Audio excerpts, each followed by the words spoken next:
नमस्कार दोस्तों, मेरी आज की इस कहानी के नाम है बर्दाश्त। खबरदार परी बहू, जो तुमने एक शब्द ही बोला तो जवान खींचकर हाथ में दे दूंगी। बड़ी हिम्मत आ गई है तेरे अंदर में। 2 दिन के लिए मैं चली गई, तुम अपने आप को इस घर की मालकिन समझ बैठी। तुम्हारी हिम्मत कैसे हुई? छोटी बहू के मायके वाले आए थे और तुमने उनके लिए कुछ भी नहीं बनाया, कोई भी सेवा नहीं की उनकी। पूरे दिन अपने कमरे में जाकर पड़ी रही। ज्यादा पर निकल आए हैं तेरे, अभी काटती हूँ तेरे पर। कहते हुए जैसे ही सुलोचना जी सुजाता को मारने गई, सुजाता ने वहीं से गजरते हुए कहा, खबरदार माँ जी, जो एक कदम भी आपने आगे बढ़ाया तो मुझसे बुरा कोई नहीं होगा। उम्र का लिहाज कर रही हो, नहीं तो यही हाथ काट के हाथ में पकड़ा दूंगी। बहुत बर्दाश्त कर लिया मैंने, जितना बर्दाश्त करती गई है उतना ही बर्दाश्त करवाती गई। शर्म मुझे आएगी, यह शर्म आप लोगों को आनी चाहिए। मैं क्यों प्रियंका के भाई बाप की सेवा करूं? क्या मैं बनाऊं उसके भाई बाप के लिए खाना? उसने कभी बनाया है मेरे भाई बाप के लिए? और जितनी खुशी आपको प्रियंका के भाई और पापा के आने पे होती है, उतनी खुशी तो आपको कभी भी मेरे भाई और पापा के आने पे नहीं हुई। ना ही कभी आप इतनी व्यवस्था करती हो मेरे भाई पापा के आने पे। क्यों? क्या वो इंसान नहीं है, राक्षस है? उनके आने पे तो आपका मुंह बना रहता है। आप लोग कमरे से बाहर तक नहीं निकलते हो। यहाँ तक कि प्रियंका भी कमरे से बाहर नहीं निकलती है, जबकि इसके भाई और पापा के आने पे मैं पूरे दिन नौकरों की तरह किचन में खड़ी रहती हूँ, उसकी सेवा में लगी रहती हूँ। चाय से लेकर पानी से लेकर खाने तक हर चीज की व्यवस्था करती हूँ। और इसने क्या किया? मेरे पापा और भैया को देखकर कमरे में घुस गई, और जब तक वो लोग चले नहीं गए ये कमरे से बाहर नहीं आई। उनको खिलाने पिलाने के चक्कर में मैं उसके पास 2 मिनट बैठ नहीं पाई, बातें नहीं कर पाई। माँ जी, आपको जो भी कहना है मुझे कहिए, मैं अपने ऊपर सब कुछ बर्दाश्त कर सकती हूँ, लेकिन बात जब अपने भाई और पापा की आ जाए तो फिर यह मेरे बर्दाश्त से बाहर होगा। कहते हुए सुजाता अपने कमरे में चली जाती है। असल में आज सुलोचना जी की छोटी बहू प्रियंका के भैया और पापा आने वाले थे, जिसके लिए सुलोचना ने बड़ी ही तैयारी कर रखी थी। इसलिए वह सुजाता के जोर जोर से आवाज लगा रही थी, अरे बड़ी बहू कहाँ मर गई? सुनाई नहीं दे रहा है, कब से आवाज लगा रही हूँ। जोर जोर से चिल्लाते हुए सुलोचना जी अपनी बहू सुजाता को बुलाने लगी। बेचारी सुजाता आटे में हाथ लिए भागते हुए आती है। क्या हुआ मम्मी जी, आप इतना तेज क्यों चिल्ला रही हो? कुछ हुआ है क्या? हाँ, कुछ हुआ है तभी तो तू आएगी। ऐसे तुम्हें सुनाई नहीं देती मेरी बातें? कब से आवाज लगा रही हूँ। मम्मी जी, मैं किचन में थी, आटा गूंथ रही थी, आवाज नहीं आई। और वैसे भी बहुत जरूरी काम था, तो यह आपके सामने छोटी ही तो है ना, इसे बोल देती। सुजाता ने अपनी देवरानी प्रियंका की ओर इशारा किया। प्रियंका वही पास में बैठी अपनी साड़ियाँ प्रेस कर रही थी।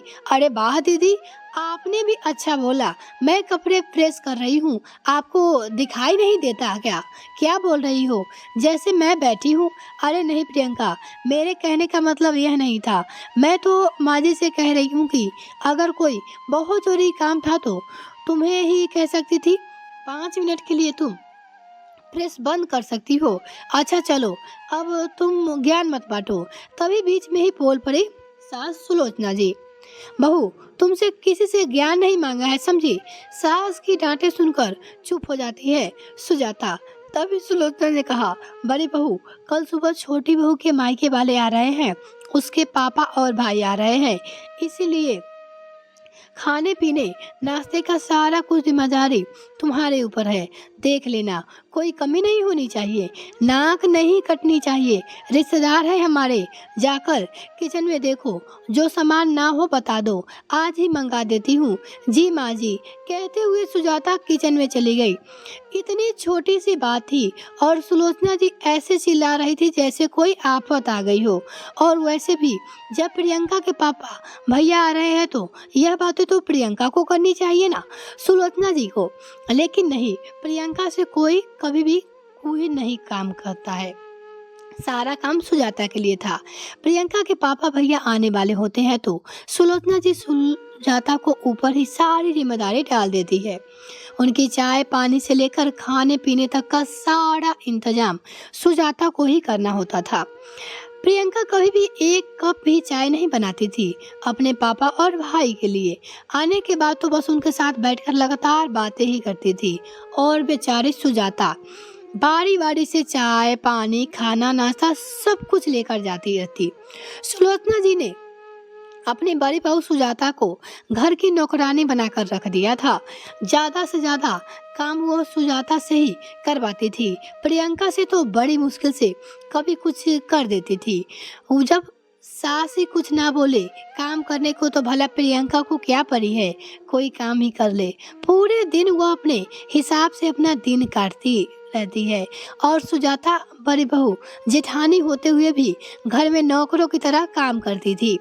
किसी को उसके दुख तकलीफ से कोई भी मतलब नहीं था क्योंकि सुजाता एक मामूली परिवार से थी। उसके पापा एक स्कूल के टीचर थे और वही प्रियंका सरकारी स्कूल करने वाले बाप की दो भाइयों की नौकरी करने वाले के बीच में एक लौती बहन थी। ऊपर से प्रियंका का दहेज भी सुजाता से ज्यादा ही था। फिर प्रियंका नई नई 2 साल पहले ही आई हुई थी, बहू भी थी और सुजाता को आए हुए 6 साल हो गए थे। तो जो इतना पुराना हो जाता है उसकी औकात भी उतनी पुरानी हो जाती है। जो कि जितना नया था उसकी औकात उतना ही ऊपर था। सुजाता शुरू से ही बहुत ही सीधी सादी सिंपल स्वभाव की थी और उसके विपरीत उसकी देवरानी प्रियंका दिन भर मेकअप में डूबी रहती थी। चेहरे पे लिपापोती के साथ साथ हाथ के नेल पेंट भी गलती से छूटने नहीं पाते थे और वही सुजाता को कभी त्योहार में भी नेल पेंट लगाने का मौका नहीं मिलता था क्योंकि घर का काम ही इतना होता था। प्रियंका जब मूड में होता तो कोई काम कर देती, नहीं तो फिर वो अपने आप में ही बिजी रहती और सुलोचना जी उसे कभी कुछ कहती भी नहीं थी। यहाँ तक कि प्रियंका के भाई और पापा भी आए तो सारी जिम्मेदारी सुजाता के ऊपर और वही अगर सुजाता के भाई पापा आए तो ना प्रियंका से कोई मतलब ना ही सुलोचना जी को कोई मतलब रहता था। वो आते थे, पानी पिए ना पिए, चाय पिए ना पिए, इससे सुलोचना जी को और प्रियंका को लेना देना नहीं था। सारी व्यवस्था बस प्रियंका के भाई और पापा के लिए ही होती थी। फिलहाल तो सुजाता ने सारी तैयारी कर ली थी और अगले दिन प्रियंका के भैया और पापा भी आ गए। सुजाता ने खूब अच्छे से उसकी खातिरदारी की। पूरे दिन बेचारी किचन में खड़ी रही, चाय पानी खाना नाश्ता सब कुछ कराया, उसके पास बैठकर हाल चाल भी पूछा। व्यवस्था और स्वागत तो बहुत ही इज्जतदारों की तरह हुआ। सुजाता इस बात से कोई भी फर्क नहीं पड़ता था वह प्रियंका के भैया और पापा है, उसे नहीं फर्क पड़ता था। को अपना ही भाई और पापा मानती थी और पूरे मन से उसकी सेवा भी करती थी। लेकिन सुजाता को बुरा तब लगा जब एक दिन सुजाता के मायके से उसके पापा और भाई आए। करीब 2 घंटे तक वो लोग घर में बैठे रहे लेकिन ना प्रियंका अपने कमरे से बाहर निकली ना ही सास सुलोचना जी अपने कमरे से बाहर निकली। सुजाता खुद दौड़ दौड़ कर भैया को पापा को पानी देती, उनकी चाय बनाई, उनका खाना बनाई, जिसके चक्कर में वो बेचारी उसके पास बैठ भी नहीं पाई, ना ही ढंग से हाल चाल पूछ पाई, ना बातें कर पाई, ना ही भर के पापा को देख पाई। बस इसी बात का दुख सुजाता को हो गया था और आज जो घर में लड़ाई का माहौल था वह भी इसी बात को लेकर हो रहा था क्योंकि आज फिर से प्रियंका के पापा प्रियंका से मिलने आ रहे थे। बेटी वाले थे, नई नई शादी हुई थी, हर 2-3 महीने में एक बार मिलने आ ही जाते थे। लेकिन सुजाता ने भी आज तय कर लिया था कि चाहे कुछ भी हो जाए वह किसी भी कीमत पे प्रियंका के पापा और भैया की सेवा नहीं करेगी, उनके लिए चाय पानी खाना नाश्ता नहीं बनाएगी। जिस तरह प्रियंका उनके भाई और पापा को देखकर कमरे में घुस जाती है उसी तरह से मैं भी घुस जाऊंगी। बस यही सोचकर सुजाता ने जैसे ही देखा कि प्रियंका के पापा और भैया आ गए हैं वह चुपचाप अपने कमरे में चली गई। प्रियंका लगातार भैया और पापा के साथ बैठकर बातें करती रही, इस उम्मीद से कि सुजाता चाय पानी लेकर आती ही होगी। लेकिन जब काफी देर हो गया और उनके सामने कुछ नहीं आया तो प्रियंका बार बार किचन की ओर देखने लगी और अंत में जब उससे रहा नहीं गया तो उठकर किचन में चली जाती है। लेकिन किचन में तो कोई भी नहीं था। चाय पानी खाने की तो बात दूर की है, कुछ भी नहीं था। अब प्रियंका घबरा गई। भागते हुए सुलोचना जी के पास जाकर कहती है, माँ जी, भाभी भाभी को क्या हो गया है? वो तो अपने कमरे से बाहर ही नहीं निकली। अभी तक पापा को पानी चाय भी नहीं मिला है, खाने की तो बात बहुत ही दूर है। इतना सुनते ही सुलोचना जी भागते हुए आती है किचन में। बड़ी बहू को ना देखकर वो गुस्से से सुजाता के कमरे की ओर जाती है। लेकिन सुजाता अंदर से दरवाजा बंद कर रखी थी। 2-3 बार दरवाजा आवाज लगाने पे भी जब दरवाजा नहीं खुला तो मेहमान के सामने सुलोचना जी ने चिल्लाना सही नहीं समझा। घर की इज्जत की बात थी, इसलिए उन्होंने इशारा करके प्रियंका को उसके पापा के पास भेज दिया और खुद ही किचन में चाय बनाने लगी। साथ ही साथ खाने की तैयारी भी करने लगी। बीच बीच में जाकर सुजाता का दरवाजा भी पीटकर आ जाती ताकि सुजाता बाहर निकल जाए। लेकिन सुजाता जब तक प्रियंका के भैया पापा चले नहीं गए बाहर नहीं निकली, जिसके चक्कर में सारा काम, सारी व्यवस्था, सारा खाना पानी नाश्ता सब कुछ सुलोचना जी को ही बनाना पड़ा।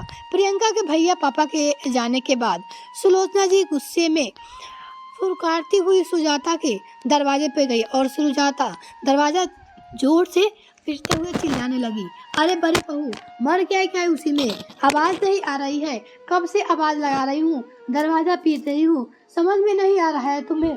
घर में मेहमान आए हुए हैं और तुम बेशर्मों की तरह दरवाजा बंद करके अंदर लेटी पड़ी हो। सुजाता दरवाजा ने खोला और बड़ी ढेर से बोली, क्या हुआ माँ जी, आप इतना जोर जोर से क्यों चिल्ला रही हो? कुछ हुआ है क्या? हुआ है? शरीर तो ऐसे बन रही है जैसे तुझे कुछ पता ही नहीं है। तुझे पता था ना छोटी बहू के भैया पापा आने वाले हैं, इसके बावजूद भी तो क्या हुआ माँ जी, इसमें कौन सी बड़ी बात है? प्रियंका के भैया पापा थे तो मेरे तो नहीं थे ना, तो मैं क्या चाय पानी खाना नाश्ता बनाऊं? प्रियंका भी उन्हें बनाकर दे सकती है जैसे मैं देती हूँ। बड़ी बहू, तुम्हारा दिमाग तो ठीक है, मेहमान थे वो इस घर के। माँ जी, मेहमान तो मेरे भाई और पापा होते हैं, लेकिन आपने कभी उनकी इतनी सेवा नहीं की, उनकी इतनी फिक्र नहीं की, उनकी इतनी व्यवस्था नहीं करी। फिर आज प्रियंका के भाई पापा बाप को देखकर आपको इतनी फिक्र क्यों हो रही है? जैसे निश्चित होकर आप मेरे पापा और भाई के आने पर रहती है, वैसे ही आज भी तो रह सकती है। फिर आज आपको इज्जत की इतनी चिंता क्यों हो रही है? क्या मेरे भाई और बाप आपके मेहमान नहीं है? प्रियंका आपकी बहू है तो मैं भी आपकी बड़ी बहू हूँ, और मेहमान तो मेहमान होते हैं, चाहे वो छोटी बहू के मायके से आया हो या फिर बड़ी बहू के। मेरे भाई बाप के आने पे आपकी इज्जत नहीं जाती, फिर प्रियंका के भाई बाप आने पे आपकी इज्जत कैसे चली जाती है? आज के बाद मैं वही काम करूंगी, मैं वही व्यवहार करूंगी जो प्रियंका के भाई बाप से, जैसा कि प्रियंका मेरे भाई बाप के साथ करेगी। जैसा मैंने अपने भाई और बाप को खुद मना कर दिया, उसके पास 2 मिनट बैठ नहीं पाई, वैसे अब हर बार प्रियंका भी बना कर देगी। मुझे उससे कोई भी लेना देना नहीं रहेगा। मैं भी प्रियंका की तरह ही आराम से कमरे में बंद रहूंगी जब तक कि वो चल नहीं जाते हैं। और एक बात और, घर के कामों में भी प्रियंका को बराबर काम करना पड़ेगा, नहीं तो मैं एक टाइम काम करके दूसरे टाइम का सारा काम छोड़ दूंगी। बहुत कर लिया मैंने लोगों की सेवा, बहुत उठा लिया सब लोगों ने मेरा फायदा। इतना तो समझ में आ गया कि डेढ़ा ही रहना पड़ता है। कहते हुए गुस्से में सुजाता दरवाजा अपने कमरे में जाकर बैठ जाती है। और सुजाता का पहली बार इतना गुस्सा भरा लाल चेहरा, इतना रौद्र रूप देखकर प्रियंका के साथ साथ सास सुलोचना जी भी डर गई। बात तो सुजाता ने सही कही थी, लेकिन बहुत देर से ही सही, कम से कम उसे समझ तो आया। सुजाता का गुस्सा देख प्रियंका भी समझ गई, अब उसकी दाल यहाँ पे नहीं गलने वाली थी। या तो उसे घर के कामों में सुजाता का हाथ बटाना पड़ेगा, या फिर सुजाता की तरह अपने भाई बाप की सेवा खुद ही करनी पड़ेगी। फिलहाल तो सुलोचना जी की अब हिम्मत ना हुई कि वह दोबारा कभी भी सुजाता को कुछ कह भी सके। उसकी हिम्मत नहीं थी। ये कहानी आपको कैसी लगी दोस्तों, कमेंट में लिखकर जरूर बताइएगा। अगर आपको ये कहानी पसंद है तो प्लीज़ वीडियो को लाइक और चैनल को सब्सक्राइब जरूर करें। बहुत बहुत धन्यवाद।